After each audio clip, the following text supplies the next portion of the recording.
চৈত্রের শেষে প্রচণ্ড তাপদাহে পড়ছে সারা দেশ। সপ্তাহখানেক হলো তাপমাত্রা যেন কমছেই না, আর এরই মধ্যে তাপমাত্রার পারদ 40 ডিগ্রি অতিক্রম করেছে।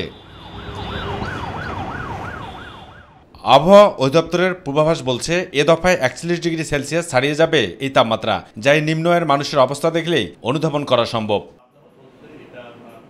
কেন এই তাপমাত্রা, তার বাস্তবতা তুলে ধরেন এই আবহাওয়াবিদ।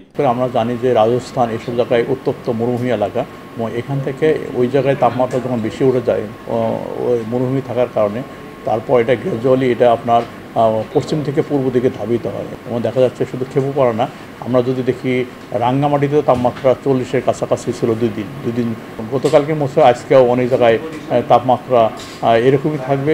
পোড়া রোদে যারা বের হচ্ছেন একমাত্র তারাই অনুধাবন করতে পারছেন চৈত্রের কি দহন, আর এমন পরিস্থিতি তৈরি করছে হিট স্ট্রোকের শঙ্কাও, যা থেকে রোগীর মৃত্যু পর্যন্ত হতে পারে বলে জানিয়েছেন এই আবহাওয়াবিদ।